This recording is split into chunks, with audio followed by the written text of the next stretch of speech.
start. Namo tassa bhagavatu arahatu samma sambuddhassa. Namo tassa bhagavatu arahatu samma sambuddhassa. Namo tassa bhagavatu arahatu samma sambuddhassa. All right. So today we will be going into the Araṇa Vibhaṅga Sutra.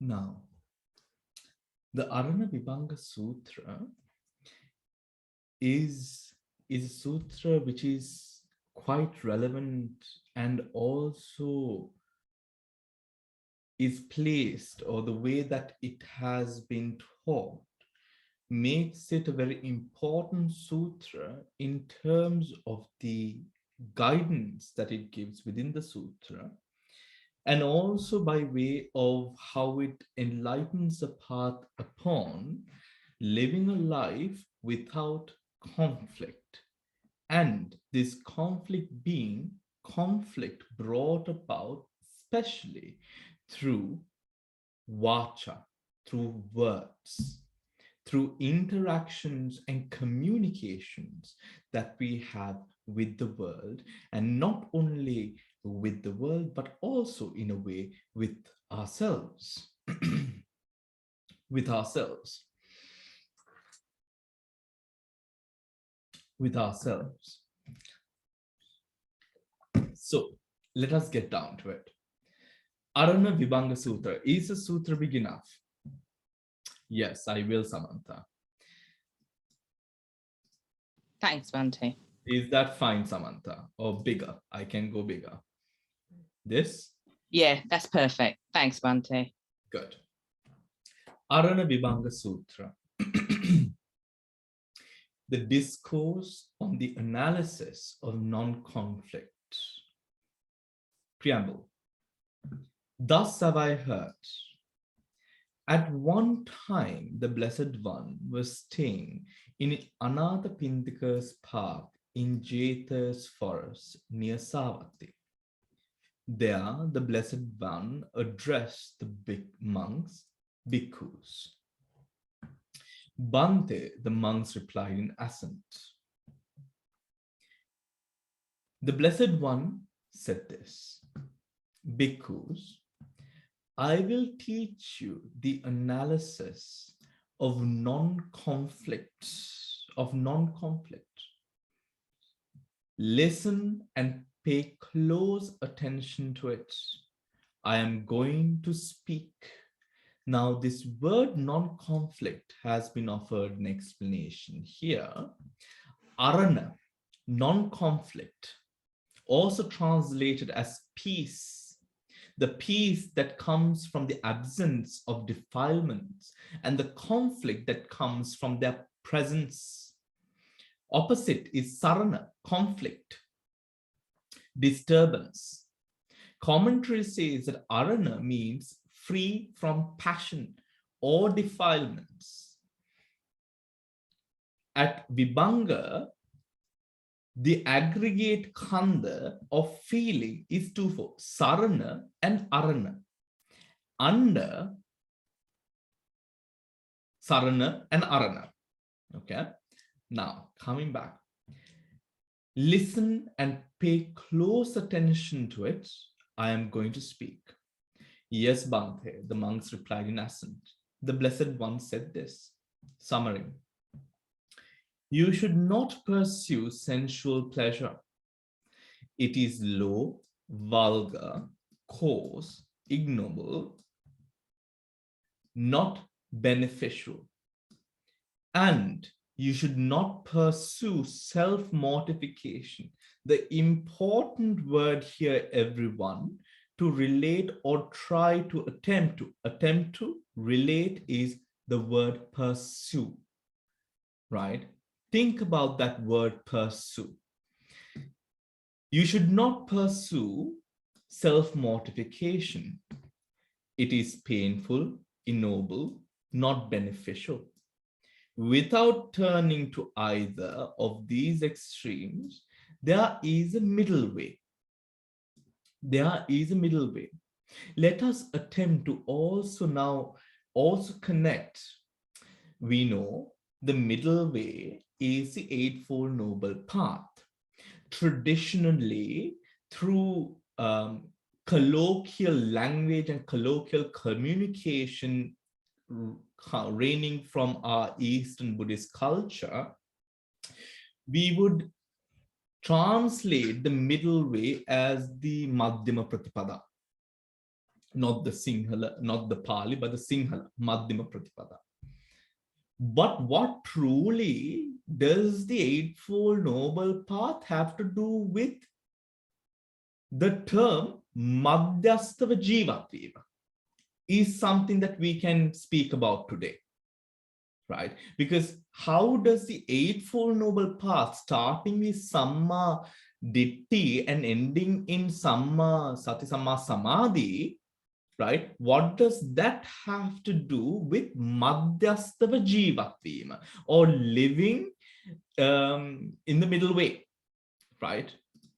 Colloquially, let us look at that as well, right? So what is said here is not to pursue sense pleasure and not to pursue self-mortification.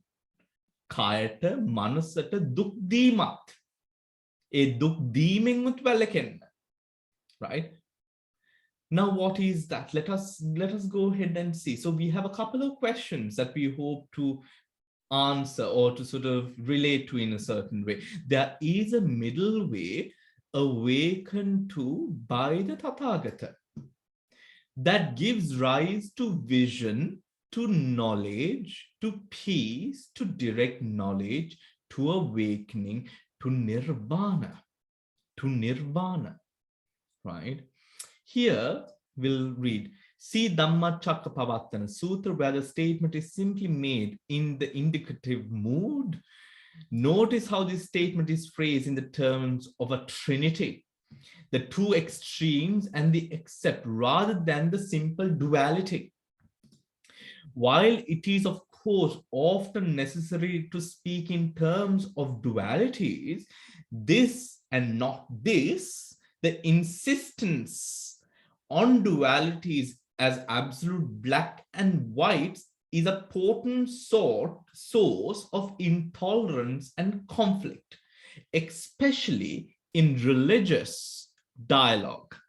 This kind of language is most characteristic of religions that conceive of a spiritual goal or essence as one and must demonize all else as threatening other.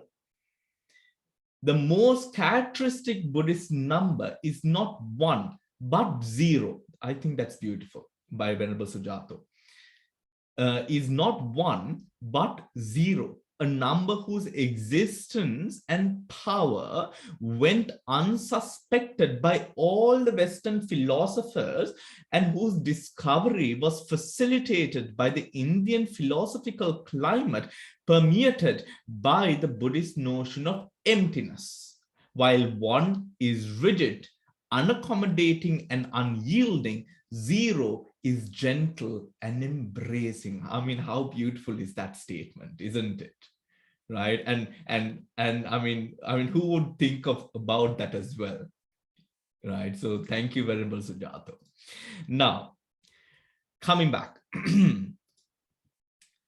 Listen and pay close attention. No, have we read this? Okay. Here, nirvana. So one is you should not pursue sense pleasure. A. Two, you should know what praise is and what blame is. And knowing what praise and blame are, you should neither praise nor blame, but teach only Dhamma. But teach only Dhamma. See, you should know how to discern joy. What is joy? And knowing what joy is, you should pursue joy within yourself. Now, this is indicative of a practice where, in the first instance of A, we are given the sort of the point of not pursuing sense pleasure. It is low, vulgar, coarse, ignoble, not beneficial. And you should not pursue self-mortification. Antagami novi e antayam pitpasse o antayam padanam karagana jivat novima madhyama pratipadawa anuva madhyama pratipadawa sarana kotagana jivat vima. Right? What is the problem? What is the problem?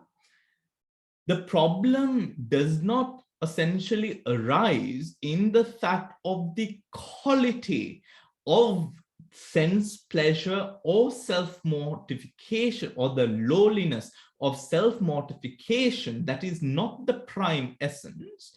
The prime essence of rejecting both these extremes remains to be the self-dependence that is cultivated when a being now pursues happiness through these two extremes. Right? We know during a moment within the mind, during the present moment within the mind, arises one consciousness. This consciousness arises with the support of its counterpart Chetasikas, which supports the power, sustenance, the foundations, the cultivation, development of that Chitta in that position within that moment of the presence. That moment engulfs the mind. Engulfs the mind. Sinhala bhasāවේ ලස්සන වචනයක් තියෙනවා වෙලා ගැනීම.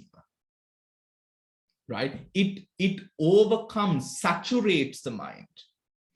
When the mind gets used to, addicted to the Vedana that comes about through the pursuance of, or from the pursuance of sense pleasures, that becomes a main primary source of happiness for that being. On another extreme, self-mortification too can become, in a similar fashion, an addiction and a main primary source for happiness for a person. That is the main danger. That source of happiness that one may think one derives from those two natures or those two extremes is what is low, vulgar, coarse, ignoble, and not beneficial. It is rooted in something which is external. It is rooted in something which is impermanent. It is rooted in the essence of suffering and non-self. Hence, it is a delusionary moment that we continuously sought out for. ආත්මයක් නැති තැන ආත්මයක් අපි හොයනවා. ආත්මයක් නැති තැන ඒ වේදනාව පදනම් කරාගෙන අපි ආත්මයක් ඒ වේදනාවෙන් හදාගන්න උත්සාහවත් වෙනවා. ඒ ආත්මයක් නැති ඒ වේදනාව තුලින් ආත්මයක් ගොඩනගා ගන්න උත්සාහවත් වීමම අවිද්‍යාව. ඒ අවිද්‍යාව අපිට වෙන ආකාරකින් කියන්න පුළුවන් මඤ්ඤණාවක්. ඒ කියන්නේ illusion. It is an illusion on its own. මෙතන ඇත්ත සැබෑ අර්ථයක් නැහැ. ඒ අර්ථයක් නැති පදනමක් උඩ කිසිම අර්ථයක් ඇති දෙයක් හටගන්නෙත් නැහැ. ඒ උඩ it is low, vulgar, coarse, ignoble and not beneficial.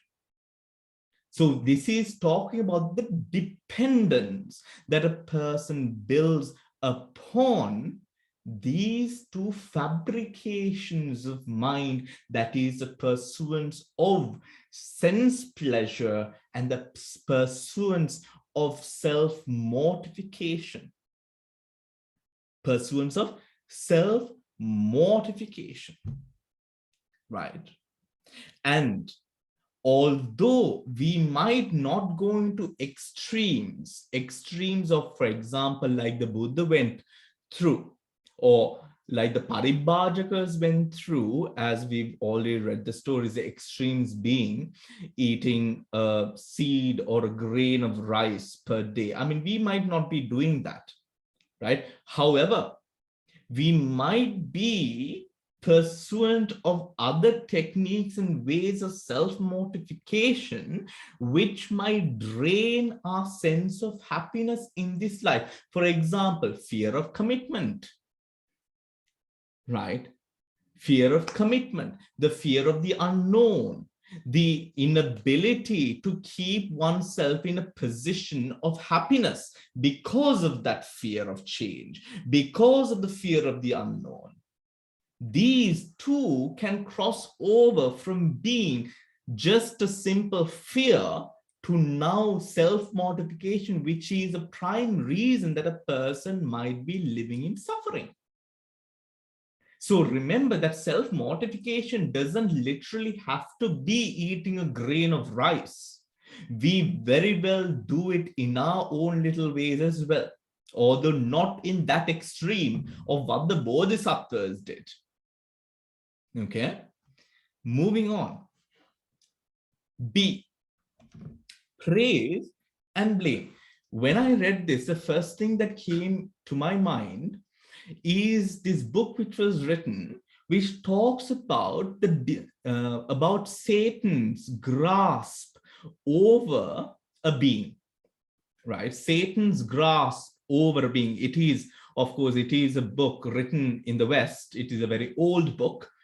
But the factors mentioned within it speaks about the hindrances, right? And a prime example that it takes over the consumption of alcohol, or more than beyond the consumption of alcohol, it speaks about the consumption of cigarettes, which is a very interesting part, because we always hear about alcohol. We don't really hear the usage of cigarettes being used in a way that it sort of applies and how it applies to the hindrances. And it is very, the book offered a very interesting take on cigarettes, and that is what popped into my mind when I read this. B, you should know what praise is and what blame is, and knowing what praise and blame are, you should neither praise nor blame, but only teach them. Again, now this is on communications, but this is what popped into my mind. The book speaks about when a person starts smoking, the person might start socially, social smoking at a party, or when the person meets a friend, or has one beer, or goes out to the pub or whatnot. Doesn't smoke at home, is not a frequent smoker, but so smokes rarely at a social event or at a social event. Slowly growing from that, what stems from that is the person might, if the social gatherings increase, the smoking increases, and with the social gatherings increasing and the smoking increasing, the person might actually buy a pack of cigarettes to smoke at home. Right? Might buy a pack of cigarettes to smoke at home. Now start with, okay, I'll just have a cigarette a day, and then slowly get used to the habit of a cigarette with the morning coffee, a cigarette with after breakfast, after a shower, before starting work, before a shower, sorry, I forgot, before a shower, very important, cigarette break, before the shower, after the shower, before starting work, after the first assignment at work. I mean, if you know anyone who smokes, you know, it builds on slowly. You find excuses, or you find sort of areas of comfort, the areas that could use comfort, and the smoking consumption increases, right? With the increase in the consumption of cigarettes, what declines is our ability to say no. What declines is the ability of internal power. What declines is your determination. What declines is the strength that you have in the mental words that you communicate to yourself when you say no. The word no loses its value. So it starts with a cigarette. And when your internal confidence now declines, now every other thing also, it's far more easier for the hindrances to take over, right? Because of the lack of control, or the decline in the control that one has over the mind. Here, praise and blame has something to do with that control as well, right? You should know what praise is and what blame is. And knowing what praise and blame are, you should neither praise nor blame, but teach only Dhamma. We will be coming into that. See, you should know how to discern joy, and knowing what joy is, you should pursue joy within oneself. D, you should not utter secret speech. You should not utter strong words. Secret speech is rahasin kipu vachana. Things that have only been told to you, right? Things that have been told in confidence should not be repeated. You should not utter strong words before another, meaning words that hurt another person. E, you should not speak in a hurry, not hurriedly. F, you should not cling to a local language. You should not reject standard usage. This is a summary of summary of the analysis of conflict, right? The middle way. You should not pursue sense pleasure. It is low, vulgar, coarse, ignoble, not beneficial. And you should not pursue self-mortification. It is pain, ignoble, not beneficial. So it is said.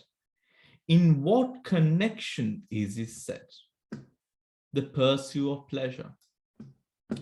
The pursuit of one whose happiness is connected to sense pleasure. Low, vulgar, coarse, ignoble, not beneficial, is a state of suffering, trouble, despair, frenzy. It is the wrong way. Letting go of the pursuit of pleasure, of one whose happiness is connected. See, the happiness is connected to sense pleasure. Low, vulgar, coarse, not beneficial, is a state without suffering, without trouble. So letting go is a state without suffering, without trouble, without despair, without frenzy. It is the right way. It is the right way. The pursuit of self-mortification, painful, ignoble, not beneficial, is a state of suffering, trouble, despair, frenzy. It is the wrong way. We have established that. Letting go of the pursuit of self-mortification, painful, ignoble, and not beneficial, is a state without suffering, without trouble, without despair, without frenzy. It is the right way. So, it is in reference to this that it is said you should not pursue sense pleasure. It is low, vulgar, coarse, ignoble, not beneficial, and you should not pursue self-mortification. It is painful, ignoble, and not beneficial. So we do not, through the process of pursuing these two extremes, we do not cultivate a dependence of happiness, whose happiness is connected to sense pleasure. We do not develop that connectedness. Yeah, we do not. That's the important part, everyone, because sometimes we humans, we beings, are so complex in the way that we cling and attach. We might let go of our big corporate jobs and our sort of high-flying careers and all of that, but somehow we find a way to create a persona, a personality that we can cling to. So we let go of one thing and we cultivate another. For example, becoming meditators, becoming Buddhists, becoming and doing all of these things. Ekat. Through that also, we cling on to the pleasure that it brings on a sense level. That too becomes now, having gone through, having learned Dhamma, and in a way, when you involve yourselves in discussion and you clearly know that you know a little bit more Dhamma, or you've heard some words that your other friends don't know, now it is a prime point where the ego develops upon. Where the ego develops upon that fact. So now we let go of one part, but we cultivate that sense of attachment and connectedness again sort of allowing Atma to flourish, may be better than a corporate environment, but still kilesa is kilesa.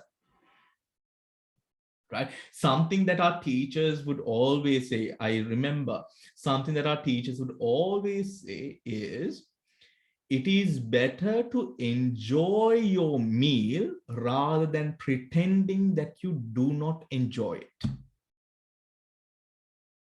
I remember our meditation teachers would always say, lying to yourself is far more of a defilement than enjoying your meal. So you ought to enjoy your meal well, rather than lying to yourself and pretending that you are not enjoying your meal. Because, for example, in a forest monastic environment, enjoying your meal isn't a really sort of, it's not a respect-worthy thing, isn't it? You're supposed to eat with upekkha, right? But the teachers would always say, Ara boru muapam.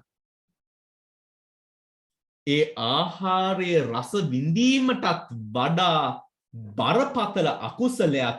ඒ හින්දා හොඳට රස කර කර දාන වේල වළඳන්න ඒත් බොරු කරන්න එපා.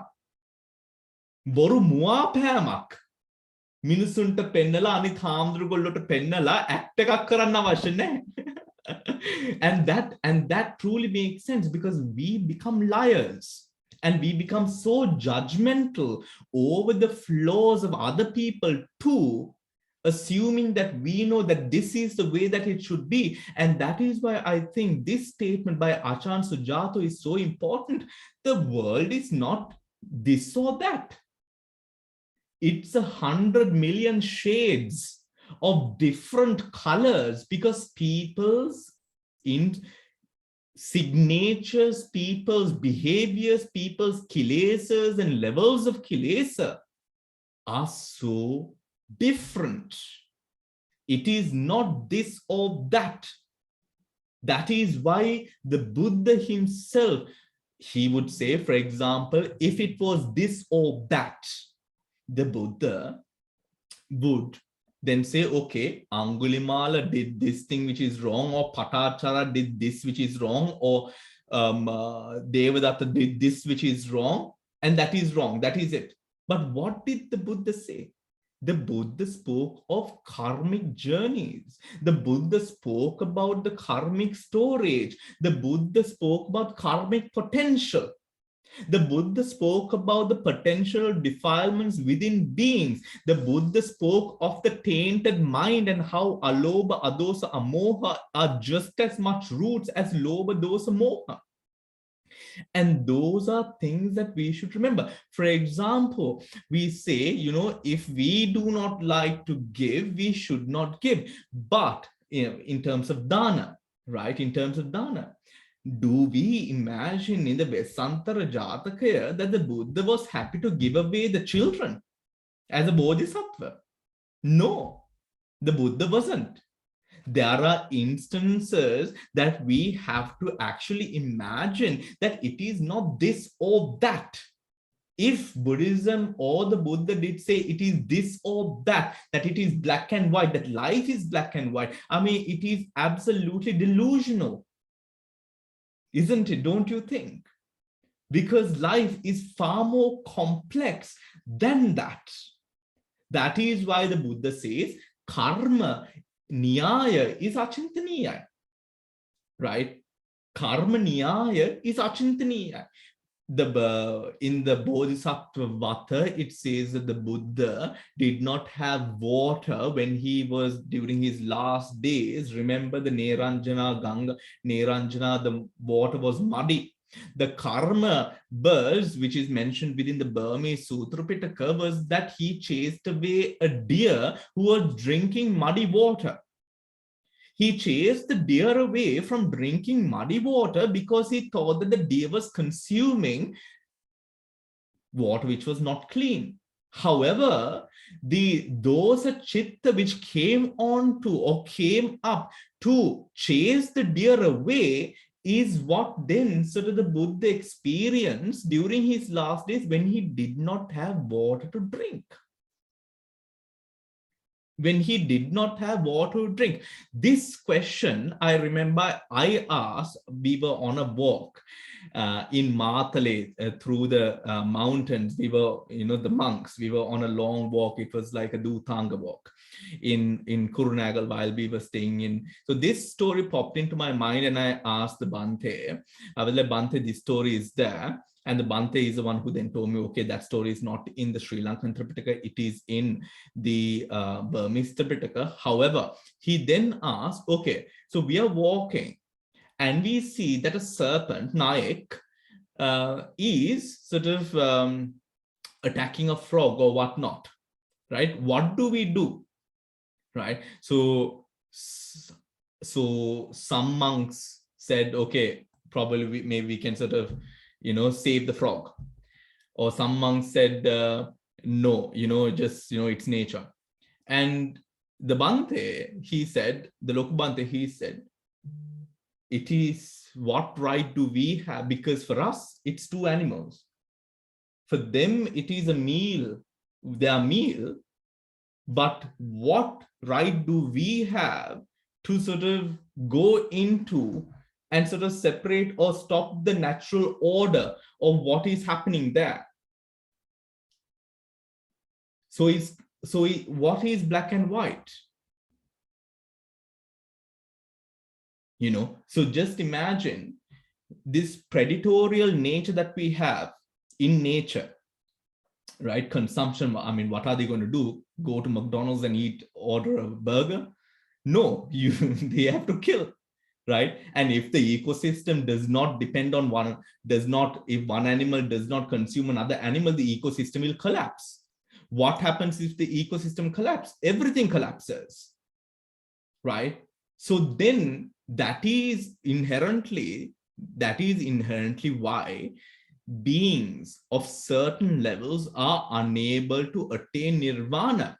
If we put aside the fact that they do not have the merit, හේතු ප්‍රසන්දි ඒ ටික ඔක්කොම පැත්තකට කරොත්, the simple fact that they do not have the support of their environment, that they simply do not have the support of the environment, their environments are not fulfilling or accomplished to a level where they are able to attain nirvana. And there will come a time, as according to the Saptasuri Uggaha Sutra, right now, this is the last edge of people being able to attain nibbana. මේ කාලේ තව පැන්නට පස්සේ අපේ ආයුෂ තව අඩු වුණාට පස්සේ we are also unable to attain nirvana. This is the last part which allows for the attainment of nirvana. Beyond this point, when our lifespan drops further, when the nourishment in our food drops further, when the pollutants in our water increases, when all of that happens, and it will, because of the capitalistic environment that we live in, we will be unable to attain nirvana, not because we are dumb, not because we are stupid, not because of any of those reasons, basically because of the fact that we will not have a conducive environment. When the nourishment is low, our brains don't work, right? When there is so much suffering around us, it is from one point we know stress hormones, up until one point stress can be good. But beyond a certain point, stress becomes harming, isn't it? Right? Stress becomes harmful to a person. And it will become or come to a stage where that does happen, right? That does happen. Now, coming back, everyone. Pursuit of pleasure, dependence, pursuit of self-mortification. Letting go of self-mortification, letting go of the pursuit of pleasure is good. The pursuit of self-mortification and the pursuit of pleasure is bad. That is established. That is established. Without turning to either of these extremes, there is the middle way, awakened to by the one thus come, that gives rise to vision, to knowledge, to peace, to direct knowledge, to awakening, to nirvana. So it is said, in what connection is this said? It is a very noble eightfold path, that is to say, right view, right thought, right speech, right action, right livelihood, right effort, right mindfulness, right concentration, dharmanukulava jivat vima. Right? Living with Dhamma. When we mix this, or when we sort of bring in the element of Abhidhamma, it becomes quite an interesting point to behold. Because with what we know through the indriyas converting into the balas, through what we know from how samadhi arises through the support and cultivation of the skill of letting go, through what we know in terms of what these parts of practice includes, meaning what is right view, what is right thought, what is right speech, what is right action, what is right livelihood, effort, mindfulness, and concentration.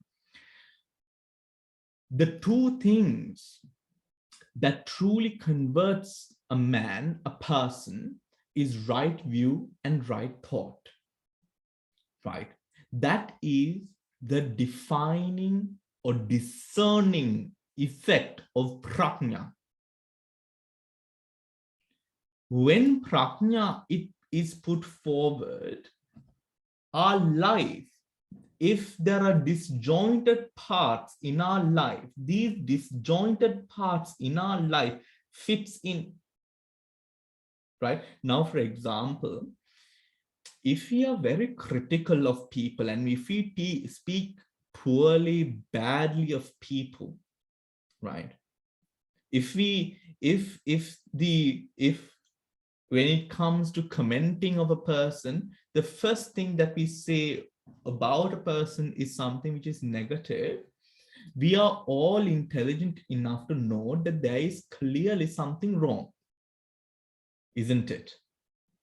That there is clearly something which is wrong, something which is not cultivated, something which is, something which is horribly going wrong in our lives or that person's life who is always very so much critical, isn't it? Right? There's something wrong.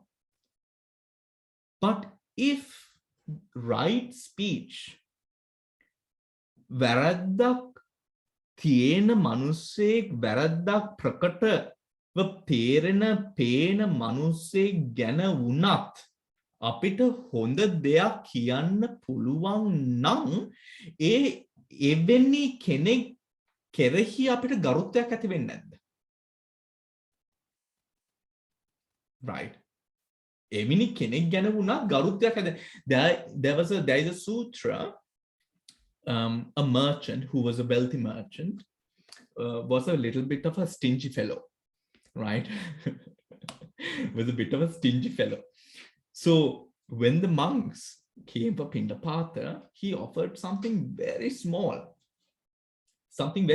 and sort of, something very small. Whilst he could have offered something greater, he didn't have the mind to do so.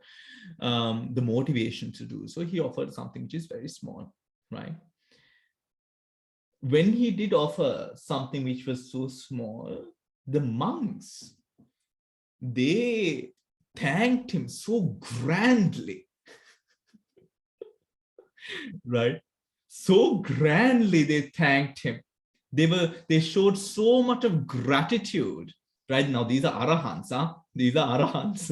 I must say that.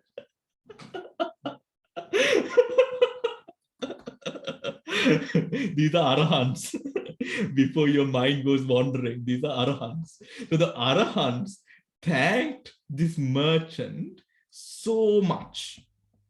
And the merchant thought to himself, මෙච්චර පොඩ්ඩක් දීලා මෙච්චර වර්ණා කරනවා නම් මං ගොඩක් දුන්නොත් කොච්චර වර්ණා කරයිද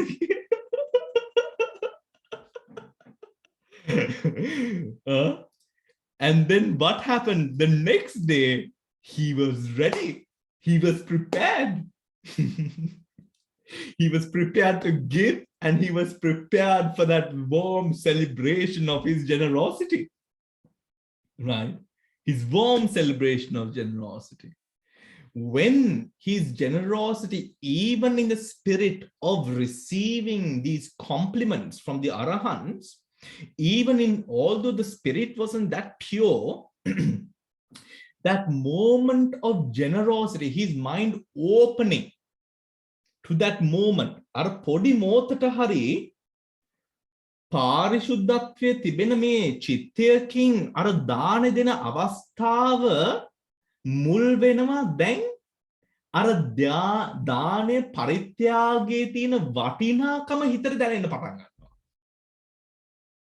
That small moment of consciousness, the Trihetuka chitta, through which he gives, expecting, of course, the compliments which comes later on, but at that moment of giving, that opens the door of his heart to feel the power of the Trihetuka chitta, Alobha, Adosa, Amoha, through which he attains Nibbana.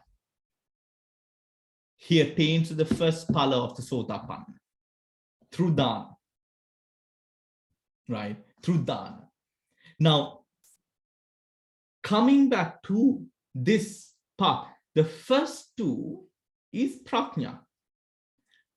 when the prajna is taken and sought out correctly, when the discerning happens correctly, the other pieces affecting life, meaning right speech, right action, right livelihood, and right effort, these blocks will come to slowly like Legos or the pieces of a puzzle will come to fit.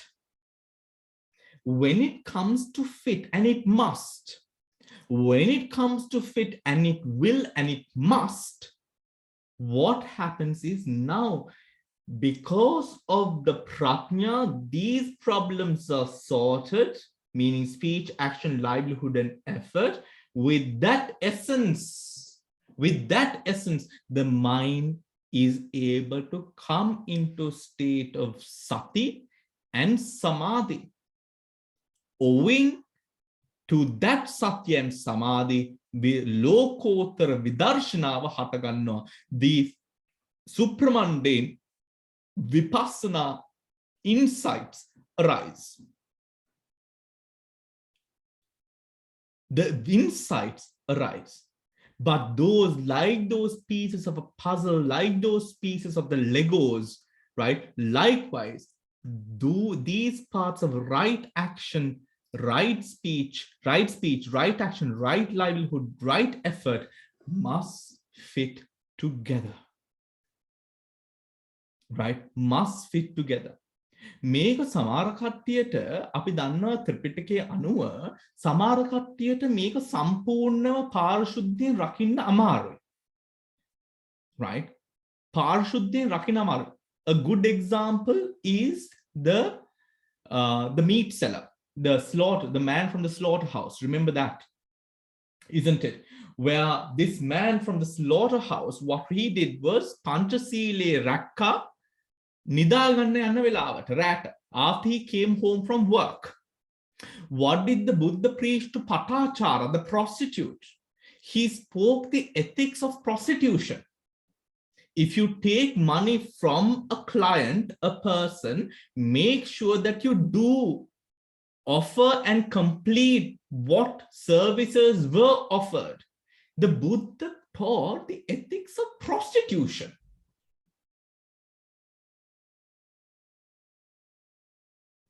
Why? So the mind remains stable when it comes to the comprehension of insight. That is what is important. අපිට අපේ මනස තුළ අපේ ජීවිතය තුළ අස්ථාවරකත්වයක් තියෙනවා නම් අපි කෙරෙහි යම්කිසි සැකයක් සංඛාවක් තිබෙයි නම් ඒ සැකයකින් සංඛාවකින් ජීවත් වෙන මිනිස්සෙක්ට අර විදර්ශනාව ඒ ඥාන සමාපatti ටික හටගන්නේ නැහැ. මොකද ඥානවල the person is unable to focus on jnanas and insight because the person is in this internal battle with oneself. That is why this is not to say that you have to sort of sort out your entire life, because that can be difficult, but there has to be a clear ethic. Even if you're doing, for example, sil samadhan වෙනව නම් sil samadhan වෙන දවසේ හරියට රකින්න. ධර්මය අහනව නම් ධර්මයේ අහන වෙලාවේ ඒක හරියට අහන්න ගරුත්වයක් ඇතුව ඒ සීලය පරිදු කරාගන්නේ නැතුව, then because you all are studying and sort of listening to so many deshnas going about, every time that you listen to a deshna or when you're sort of doing all of these dhammic activities, make a determination that at that time that you are fully going into the precepts. Do you understand? යම් කිසි විදියකට අපි මනසේ ඒ ස්ථාවරය අපි හදාගන්නවා. Right? When that firmness becomes stronger, what happens is you cultivate a deep sense of profound stability, where the mind is able to do one thing, is able to harbor all aspects of the Eightfold Noble Path at one moment of presence. Echrayon. Arya Shtangika Marge Kotas Atta Eka Motaka. One moment of presence. If you are able to balance those 8, that is all you require. Mind you, that at a moment of akusala, if you take the first 2, you have 20. With one chitta, you have 18. One chitta, you have 21. Chitta and Chetasika, to 18 and 21 Chetasika dharmas, which arises with that particular chitta. So you are balancing some sort, but you're balancing, but that balancing that you know to do so well is good enough for the mundane world. This balancing that we are talking about is something that you do to bring about an advanced sense of balance, which is supportive and supportive of the supramundane path. Yeah, the supramundane path. Moving on. Teaching only Dharma. You should know what praise is and what blame is. And knowing what praise is and blame is, you should neither praise nor blame, but teach only Dharma. So it is said. In what connection is this said? How bhikkhus do praise and blame and the failure to teach only Dhamma come about? This is a very old technique. When you say, that make ahaganna, everyone, right? This is a technique that all the bodhisattvas use. When you say, all those who are bent on the pursuit of pleasure, of one whose happiness is connected to pleasure. This is what he said. All those who are bent on the pursuit of pleasure, of one whose happiness is connected to sense pleasure, that is low, vulgar, coarse, ignoble, and non-beneficial, are full of suffering, trouble, despair, frenzy. They have followed, they have followed the wrong way. In this way, you have blamed. Do you understand? In this way, you have blamed. When you say all those who have let go of the pursuit of pleasure, of one whose happiness is connected to sense pleasure, low, vulgar, coarse, ignoble, not beneficial, are without suffering, without trouble, without despair, without frenzy, they have followed the right way. You thus praise some. Do you get it? Yeah, this is all those who, and they have followed the wrong way. Those are the 2 points. You are indicative of someone, right? Thus, you thus blame some. You thus praise some. When you say all those who are bent on the pursuit of self-mortification, painful, ignoble, not beneficial, are full of suffering, trouble, despair, frenzy, they have followed the wrong way. You thus blame some. When you say all those who have let go of the pursuit of self-mortification, painful, ignoble, not beneficial, are without suffering, without trouble, without despair, without frenzy, they have followed the right way. You thus praise some. When you say all those who have not abandoned the fetter of being are full of trouble, despair, frenzy, they have followed the wrong way. You blame some. When you say all those who have abandoned the fetter of being are without suffering, without trouble, without despair, without frenzy, they have followed the right way. You praise some. මේ දෙකම blaming and praising බුදුහාමුදුරු කියන්නේ කරන්න එපා. Right? Let's see why that is. That will become clearer when the Buddha explains what teaching is or teaching Dhamma is. Right? And now, and how bhikkhus is there neither praise nor blame, but teaching only Dharma. To make it clear, everyone, before we move on, all those who we indicate, api, we are talking about not the hindrance. We are talking about a person or a group of persons who act or do act out in such a manner. That is what we are talking about. That is the object, right? That is what makes it praise, or that is what makes it blame. Yeah, that is what the sutra says there. When you, now what is teaching the Dhamma? Teaching only Dhamma. When you do not say all those who are bent on the pursuit of pleasure, now metana all those who, okay, when you do not say all those who are bent on the pursuit of pleasure, of one whose happiness is connected to sense pleasure, they have followed the wrong way. But say instead, a benuata, the pursuit is the pursuit. You're not speaking about the person, you're speaking about the pursuit. Do you understand? The pursuit is a state of suffering, which it is. Trouble, despair, frenzy. It is the wrong way. Then you teach the Dhamma. Is that clear? Yeah.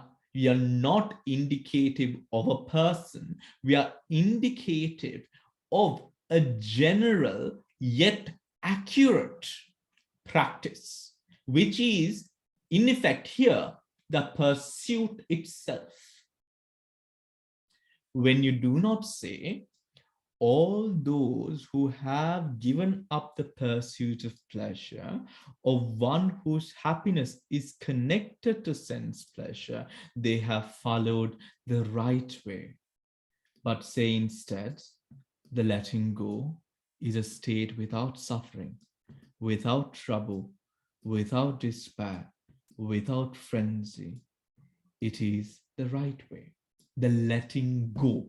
Not the persons who let go, the letting go. Then you teach only Dharma. Then you teach only Dharma. It is, you know, if we also would make a Atme patten api gattot, we are also beings who live vicariously through other persons. Although we might not do it, although we might not be living it, we live vicariously through ape. That is the complexity of our lives, isn't it? We are not doing it. We are far from it. But we live vicariously. Indirectly, we live of the pleasure or of the animosity and the negativity of that action. For example is, what our children might do facilitates our Atma. Right? It's done by a different person. What our relatives might do facilitates our Atma more. ඒ කරන දේ තුල ආත්මයකින් දැකීමම අපේ ආත්මය තව ගොඩනගා ගන්නවා. We develop our Atma further through seeing the Atma or seeing with the focus of Atma within another person.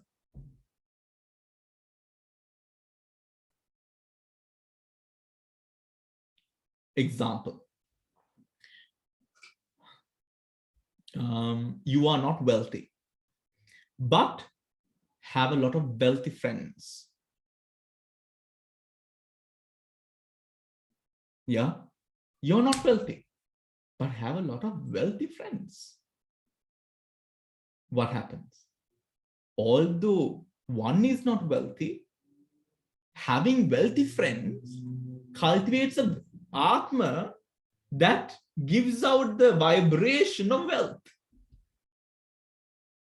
or the frequency of wealth. But that wealth is not accessible to you, nor is it yours.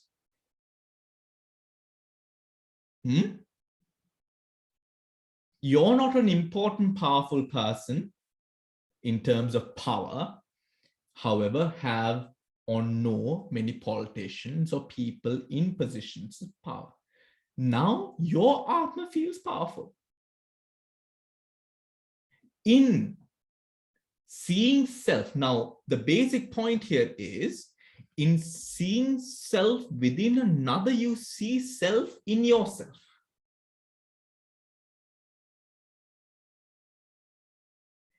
In advocating self through thought, within another, you advocate that same power of self within you towards this self. So really, as we walk upon this journey of life, it is almost as if we are walking through a pavement of these different boutiques and shops which sells all these different accessories, and as we walk along, we just pick and choose and accessorize our own egos with these different accessories which are there. In drawing ourselves further away from seeing self even within the external world, we come to reduce the self-perception here as well. Hence, we are able to draw away from ego-based conversation. Now, I'm not talking about ego in the sense of internal ego, but ego-based, meaning taking as object a ego self, drawing away from that and conversing or seeing the nature, the mechanisms which is indicative, which is visible, which is clear upon the world that we live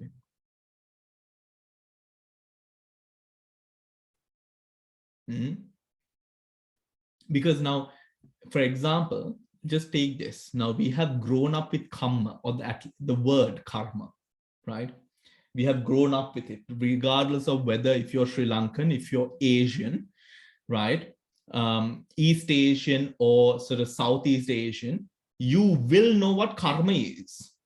It doesn't matter whether you're a Christian or a Muslim or a Hindu or a Buddhist or whatever, you will know what karma is. Even in karma, have we not seen self? Araṇa karmene. Do you get it?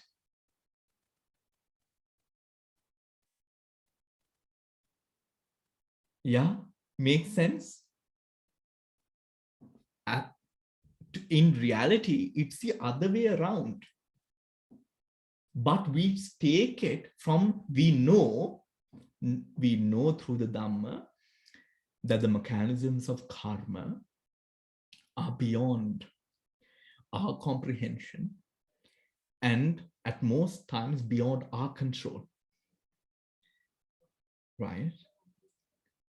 However, we attribute that person's position entirely to karma to further facilitate the Atma of that person, to say that that person is inherited completely. Yes, but that person, Mr. Mind down the road, I'm sorry. I don't know why I said mind. Let's choose another name. Mr. Soisa down the road, right, does not remember what he did a million years ago, right? When he killed his mother, when he killed his pet, or when he sort of massacred a whole crowd of people. Mr. Soisa does not remember any attribute of his past life. He barely remembers what he ate last week. However, Mr. Soisa does live out in a way that nothing seems to be working for him. His children doesn't love him much. He is quite a difficult person to be around, maybe. But now we further, knowing karma, without understanding karma through the mechanisms of what karma is, we would say, karma. Is that right or wrong? That is wrong. That would be coming under blame, which the Buddha says not to do. What is correct then? What we can say is that the mechanisms of karma, or we can speak about the mechanisms of karma. And that is a truth, right? That is a truth. Can we say, for example, Venerable Moggallana was murdered. Why was he murdered? He was murdered because of hiring. As we know, according to the Tripitaka, he hired murderers, plunderers to kill both of his parents. He did not commit it himself, but he asked other people to do so, and they did, right? Because of that karma, he was reborn in Avicii, burnt to a crisp for many, many thousands of uncountable numbers of lifetimes. He burnt.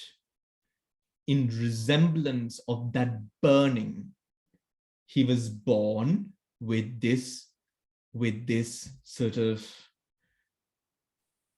the way that he was, right? And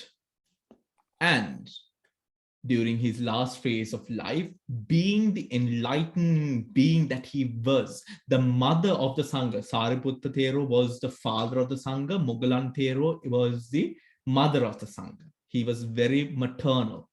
Being the mother of the Sangha, being the person who enlightened so many beings, being the person who was enlightened himself, being the Buddha's one of the two foremost disciples of the Buddha, Moggallana Thero was murdered for the past karma that he committed. The Buddha says, we are beings who will have to experience the fruits of our own karma. But at that position, can we say that Venerable Moggallana deserved that karma? A karma palaya, a mote, a rahatan vahanse, was he deserving of that?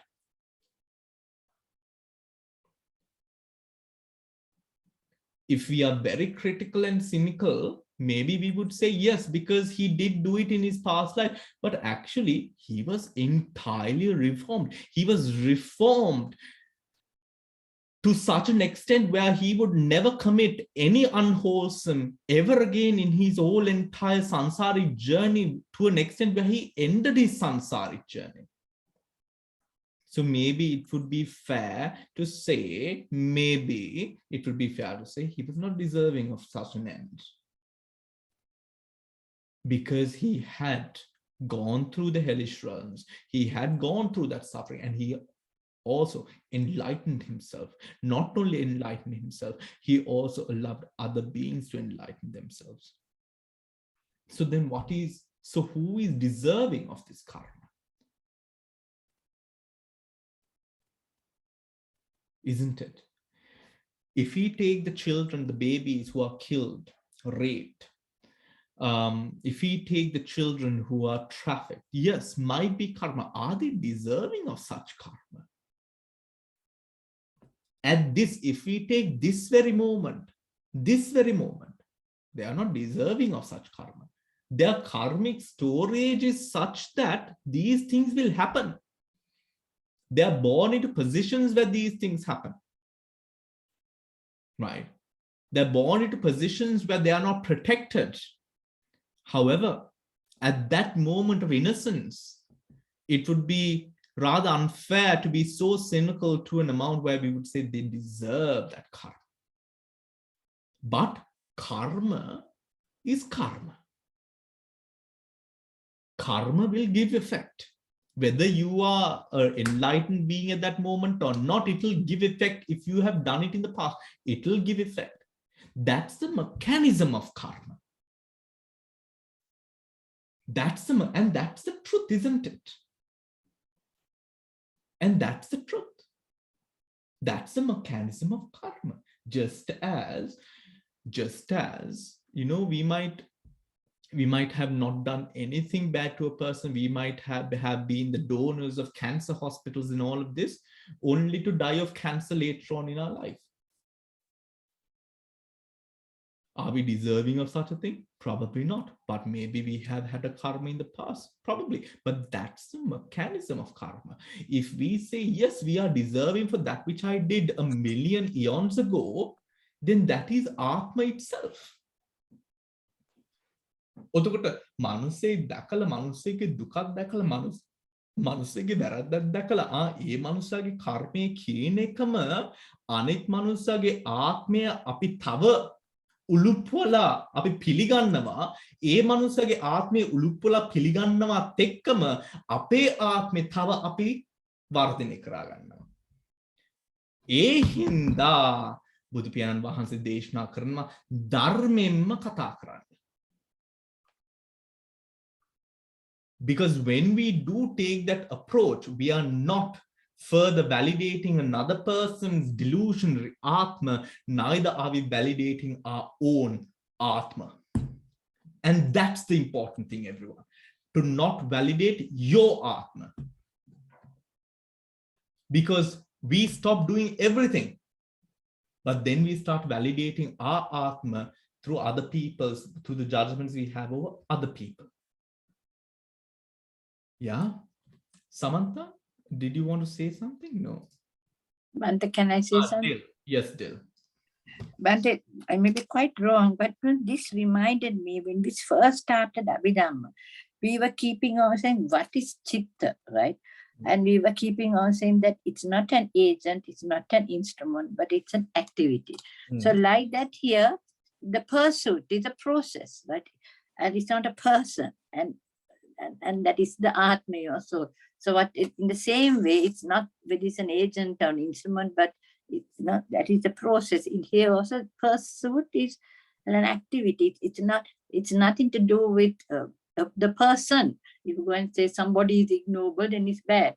Or if you say that, you know, that karma is deserving of that, then you have made that an instrument. So it made me sort of remember the extent they went to explain what conscious was, and as we started this. Yeah. Now, is there a question there, Dil? No, just to say, it reminded me the extent that the Sutta has gone to explain in so many ways, right? Yeah. The point is that we are personalizing something, when actually they're deserving, or you know, or you're attributing an Atma to them, which then that actually kind of highlights your own. So it's the same. So it's the same way that if you were talking of Chit and consciousness, we are saying it's not an agent, it's not an instrument, but it's an activity. So that's why these words, pursuit is not a person. It's the same kind of. It just flashed into my mind that we began Abhidhamma. I remember at the beginning of that book with a thing that went into quite a lot and used to question us on this all the time. Absolutely. Yes. Thank you, Bhante. Yes, thank you, dear. Thank you. Yes, it is quite so. All right. So let us, Shirani, do you want to say something? Yes, Shirani. Bhante, it is something that you're talking about, a Madhyama Pratipadava? Yes. So you're asking where is the Madhyama Pratipadava here? No, this is what is advocating is to follow Madhyama Pratipadava. It is advocating to follow the Madhyama Pratipadava. It is advocating to follow the Madhyama Pratipada. Let me just see where it is coming. Okay. So the sutra per se, the sutra's focus is on communications. All right. The sutra's essence and spirit is on communications, right? Getting rid of conflict in one's life. And the Buddha shows that one of the main reasons for conflict is conflict committed or brought about oneself through the misuse of words, which is true, isn't it? Ape minusunta gahanna naane ka wachanin gahanawa misak, you know. Api minusunta, I mean, we are more, some might of course use bodily force, but even before bodily force arises, how we sort of start it is through verbal abuse, right? Through verbal abuse. Now, the Madhyama Pratipadava comes into play here is because when conflict arises, right? Before we go into vacha, speech, there are essences in our life which pulls us in different directions. Now, Shriyani, if you are a nationalist, right? If you are a thorough nationalist, right? To an extent where you support a Pacific party, where you say Kapuat nil mage le, or Kapuat, you know, all these different colors, you know, the things that people would say, right? Or green, maybe, I don't know. The moment that you hear or someone, when you have such strong attachments to whatever, the moment someone says something against it, you are riled up. ඒ හින්දම තමයි අපි සීලේ පරුදු කරගන්නේ. මොකක් හරි අපි ඇලීගෙන ජීවත් වෙන දෙයකට යම්කිසි නින්දාවක් හටගත්ත මොහොතක අපි දැන් මේ සීලේ පරුදු වෙනවා. right? ද්වේෂයක් හට ගන්නවා, යම්කිසි කෙලෙසක් අනුස්සයක් හට ගන්නවා, පරිඋත්ථානයක් හට ගන්නවා, වීතික්කමයක් හට ගන්නවා. ඒ කෙලෙසයක් හට ගන්නවා. ඔතකොට දැන් මේ ඇලීම හඳුනාගෙන, if we realize, if we come into an understanding of where the attachment is, realizing that it is an attachment and developing a way of life that is not pursuant of pleasure nor self-mortification. This pursuit of pleasure, pursuit of self-mortification is an umbrella term, two terms, which is an umbrella term for all of that good and bad in our life. Right? Whatever it might be. Whatever it might be.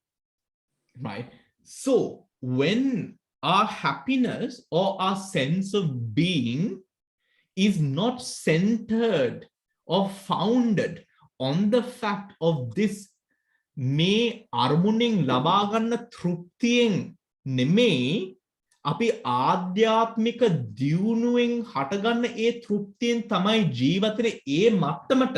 To that extent, we draw ourselves away from these external object-based happiness to practice-based happiness. Then what can other people insult? Do you understand? What can other people take away from you? Now, for example, යම් මනුස්සෙක් සීලයක් රකින්නවා. සීලයක් රකින්නවා. ඒත් සීලය රකින්නවත් එක්කම ආජීව මට්ටමින් දෙආකාරකින් කටයුතු කරනවා. පළවෙනි විදිය තමයි සිල් රකින්නවා. හරි ශ්‍රද්ධාවක් තියෙනවා මේ මනුස්සයාගේ. සිල් රකින්නවා. ඒත් ලෝක ජනයාගේ සුබ වචන අහන්න කැමති. හරි? ඒ එක පුද්ගලයෙක්. People, they are moral individuals. However, moral individuals can be divisible into two parts. One of these people, they are moral, they keep to their precepts, but they like to speak about what they do and to hear or receive compliments of support, right? They call it support in this part of the world, right? Support from other people. This boosts the ego. We don't need to go into that part. We already know. The other person does it on their own, has come into a realization, understanding that whatever I do in terms of my morality is for me, right? Is for me. It will bring about change for people around me. However, this truly I'm doing for myself, right? Right? Yeah. Lives in that manner. The second individual සීල අනෙක් මිනිස්සු කියනවා දුස්සීලයි කිසිම බයිනවා. That person doesn't really, I mean, he didn't do or she didn't do it for other people. She did it for herself, right? She didn't do, because I remember, for example, when I was sort of doing sila and my parents were like, this person has gone crazy and off the rails and is nuts and we must take him to a psychiatrist. I remember I didn't really care because I was actually doing it for myself, right? And I knew other practitioners who were also like that, right? Because they were only doing it for themselves, right? The others, however, the first type of person, the moment another person goes against or says something against their sila, they get riled up. The sila is down the drain. Sarma saya ussagana enne yuddata. Hatti balang flying. Right? That is what is spoken about here. Ekai, they come into the avoidance of conflict through beginning or opening with the pursuit of pleasure and the pursuit of self-mortification. Right? The pursuit of pleasure. Mogada, what they mean by the pursuit of pleasure or the pursuit of self-mortification is simply this: dependence. මේ දේන් තමයි මම තෘප්තිය ලබන්නේ. මේ දේන් තමයි මගේ ආත්ම ගරුත්වය, ආත්ම තෘප්තිය කියන දේ රඳා පවතින්නේ කියන ඒ අර්ථය උඩ තමයි මේගොල්ලෝ ජීවත් වෙන්නේ. ඊට වඩා අර්ථයක් තකා ලෞකික මාර්ගයට වඩා ලෝකෝත්තර තෘප්තියක් වර්ධනය කරාගෙන ඒ තෘප්තියත් එක්ක ජීවත් වෙන්න කියන එක උඩ තමයි බුදුන් වහන්සේ මේ සූත්‍රය දේශනා කරන්නේ. Like all other sutras. Is that clear, Shriyani? Why කොයින්ද මෙතනට මේ ආර්ය අෂ්ටාංගික මාර්ගයේ එන්නේ කියන එක දැන් පැහැදිලිද? Yeah. මොකද අර දේ උඩ මොකද අපිට if we value something which is mundane far more than the supramundane, far more, if we value this moment's pleasure far beyond the pleasure that we receive through the Arya path and fruit that we will sort of realize in years to come or in lifetimes to come, what will happen is api me mote api thina seela api kada gannawa. Podi deyak රුපියල් 500ක් හරි නැති වෙන මොහොතක අපි බොරුවක් කියනවා. Right? ඒත් අර ලෝකෝත්තර මාර්ගයේ ලෝකෝත්තර ඵලය වැදගත් වන කෙනා රුපියල් 100කට නෙමෙයි ලක්ෂයකට වුණත් මිලියනකට වුණත් බොරුවක් කියන්නේ නැහැ. මොකද ඒ කෙනා දන්නවා මෙන්න මේක මට ආපහු හම්බ කරා ගන්න පුළුවන්. සසරේ මට මෙච්චර මීට වඩා සල්ලි තියෙන්න ඇති. ඒත් මට මේ ප්‍රතිපදාව ඊට වඩා වැදගත් වෙනවා කියන ඒ පදනම උඩ තමයි බෝසතාණන් වහන්සේලා මේ බුද්ධත්වයට පත් වුණේ. ඒ පදනම උඩම තමයි බෝසතාණන් වහන්සේ කොච්චර අකමැත්තෙන් වුණත් තමන්ගේ දරුවෝ යක්ෂයාට පුද කරේ. Yeah? All right. Thank you. Now,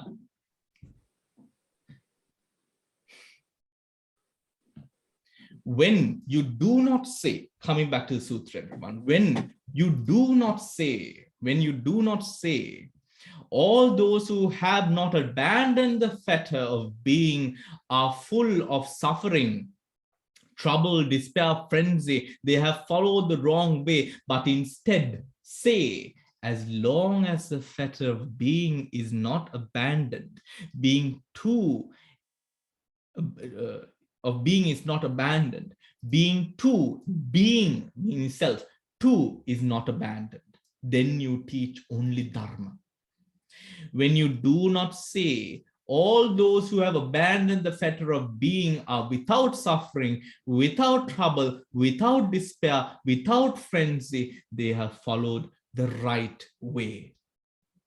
They have followed the right way. But say instead, as long as the fetter of being is abandoned, being too is abandoned, right? Being too is abandoned.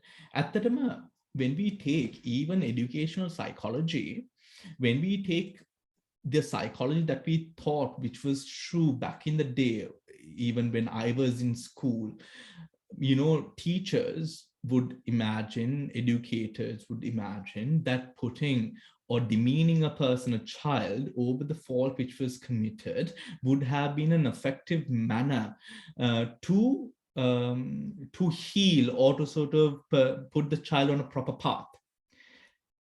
In current circumstances, they have found out that demeaning in whatever circumstance does not help the person, but further throws a person into a position of lack of confidence and self-value, right? And you see that same thing here, don't you think? Right? Api kata karanne puddgalaya gana නෙමෙයි. We are not talking about the person.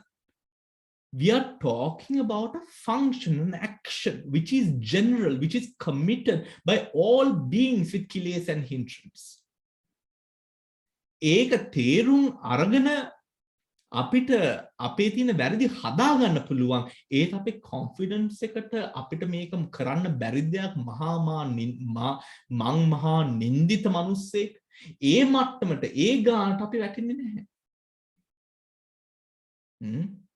It allows you to hold on to your confidence, but better use of it to now pursue or be pursuant of a holy path, a wholesome path, which I think is another important point that we can take from the Buddha's teaching here. So it is in this connection that it is said, you should know what praise is and what blame is. And knowing what praise and blame are, you should neither praise nor blame, but teach only dharma. But teach only dharma. May I finish the sutra? Is that okay? Atamarai velava. Is it okay if I finish the sutra? If I may carry on for about 20 minutes more. Or we can continue next week. What do you want to do? If you have commitments. Either way is fine with me. What about the others? Shall I continue? Are you hungry? Continue next week, Bhante. Next week, Bhante. Okay. Hurry. Hungry. We will continue next week. No problem. Thank you, Bhante. It was lovely. Oh. It's wonderful. All right, everyone. So I will see you tomorrow morning for our meditation. Tomorrow morning. I'll see you tomorrow. Take care and have a lovely rest of the evening. Therwan sarna, everyone. Bhante, the sutra was excellent, but the way you delivered was far excellent. Yes, the vitamin D is working, you see. All right, everyone. Good night. Good night, Bhante.